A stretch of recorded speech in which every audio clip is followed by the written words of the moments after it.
Senator Durbin.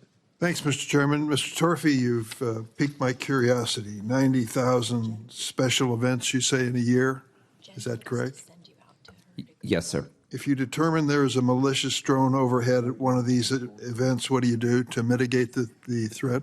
Well, to be clear, there's over 90,000 special events this past fiscal year.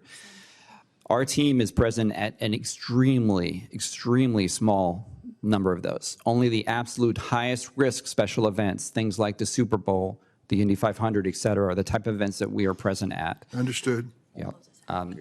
At those events, nearly every mission we do, we see people violating the law. We provide fair notice. We implement flight restrictions. How do you provide notice? Do they file flight plans?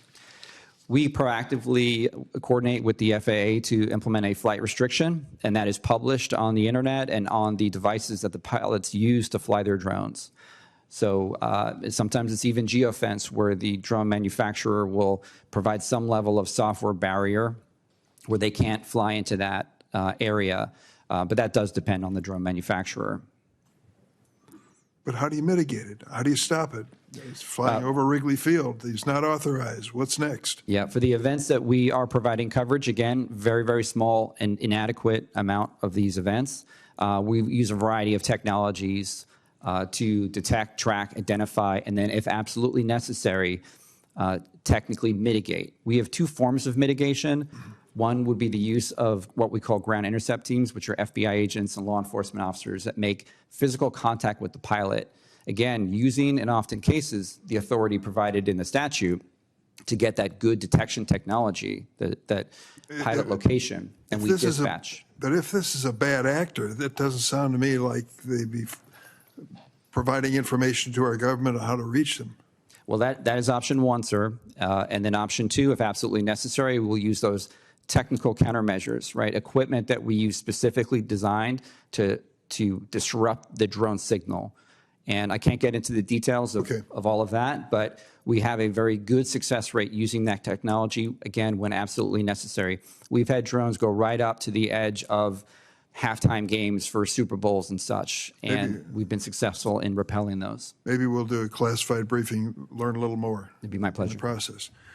Mr. Willoughby, part of your testimony suggests that in some ways we are fighting the last war when it comes to narcotics in this country, which is a scourge and kills so many innocent people. And of course, we're mindful that individuals transport these narcotics with the simplest forms of communication and transportation, trucks and the like. But what you're suggesting is now they're flying these narcotics into this country. It's an amazing numbers. 27,000 drones were detected in the last 6 months of 2024. And you go through the various ways they are using to avoid detection in this situation. We just recently had a debate over a reconciliation bill where we're investing billions of dollars in detention facilities and new things that will be built at the border to deal with the human trafficking back and forth over the border. How much is it going to take for us to deal with the drone threat that you've outlined very specifically? It's going to take a lot. I'm going to be honest with you. We have a portion of the border that has persistent surveillance measures there, but the members of these cartels and these transnational criminal organizations, they're very smart, and they move their operations across the border to where our operators either cannot interdict them or we don't have technology in place in a persistent basis. And it's going to take a significant amount of investment, both at the component level for U.S. Customs and Border Protection, as well as at the department level, to have enough equipment sporadically spread across the border to be able to detect drones operating across 2,000 linear miles of land.